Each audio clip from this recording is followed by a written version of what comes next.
यहाँ मुफस्सिरीन ने एक बात लिखी है इस आयत के तहत कि फरमाया जो जमीन पे चलने वाला है उसका रिज्क अल्लाह के जिम्मे।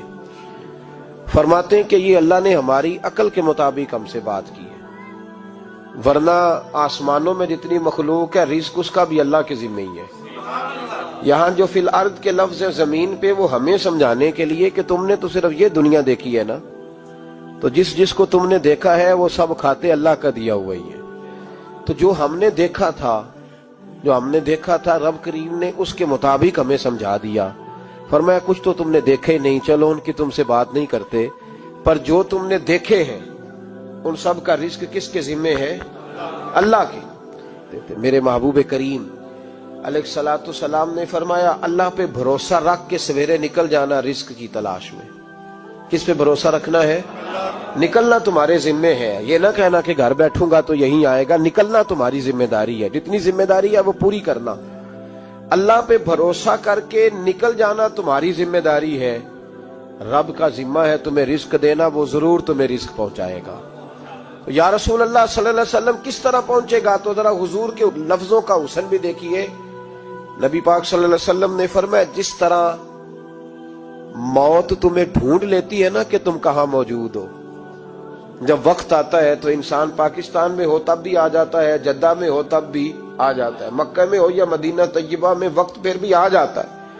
फरमाया जिस तरह मौत तुम जहां भी हो तुम तक पहुंच जाती है ना, इस तरह तुम्हारा रिस्क भी तुम जहां मौजूद होते हो अल्लाह वहां पहुंचा देता है।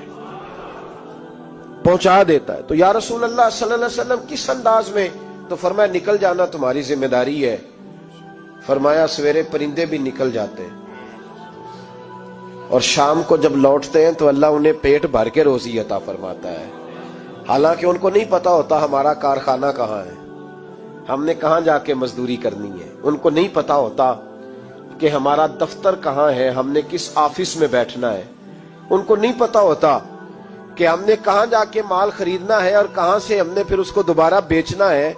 उन्हें खबर नहीं होती। अल्लाह पे भरोसा करके निकल जाते हैं। निकलना तो तेरे जिम्मे है कि नहीं? फरमाया वो तू ड्यूटी कर, शाम को अल्लाह जो रब परिंदों को रोजी देता है वो तुझे भी अता फरमाएगा। तू जिस हाल में है, क्योंकि तूने अपना ये हाल खुद नहीं बनाया, जिसने बनाया है वो बड़ा बेहतर जानता था कि तू इसी हाल में उसे अच्छा लगता है। तू उसे इसी हाल में, एक बुजुर्ग थे तो उनकी तबीयत बड़ी अलील होगी, बीमार हो गए, तो अल्लाह ने आजमाइश दी तो कीड़े पड़ गए वजूद में। एक कीड़ा यहां से खा रहा था, अल्लाह वाले बड़े राजी रहते हैं उसकी रजा पे। तो कीड़ा यहां खा रहा था तो नीचे गिर गया, तो बाबा जी ने उठा के फिर वहां रख लिया। कहने लगे जब उसने तेरी ड्यूटी मुझे खाने की लगाई है तो मैं इस बात पे राजी हूं, तो तू नीचे क्यों गिरता है? बट ठीक है खा, जब उसने तुझे ड्यूटी जो तेरी लगाई है। सालबा बिन अब्दुर रहमान एक सहाबी थे, सालबा गालिबन नबी पाक सल्लल्लाहु अलैहि वसल्लम की खिदमत में आए। कहने लगे या रसूल अल्लाह सल्लल्लाहु अलैहि वसल्लम गुर्बत बड़ी है, मेरे लिए दुआ करें अल्लाह ज्यादा माल दे।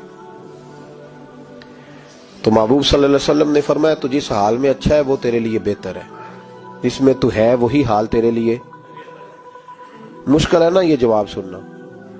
या रसूल अल्लाह सल्लल्लाहु अलैहि वसल्लम दुआ कर दे। तो महबूब ने क्या फरमाया? फरमाया तू जिस हाल में है ना वो हाल तेरे लिए बेहतर है, उसी में रह। नहीं हुजूर दुआ करें। फरमाया सालबा तू बाज आ जा।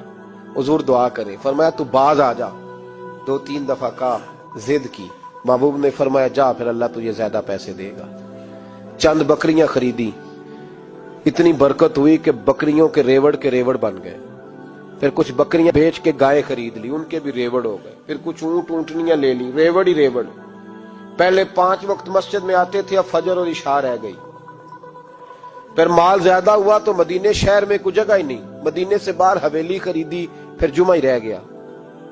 जुमे के जुमे आते, ज़कात का हुक्म आया। मेरे नबी करीम अलैहिस्सलाम ने हजरत अबू हुरैरा को भेजा। फरमाया जा उसे कह तेरी ज़कात बनती है 2.5%।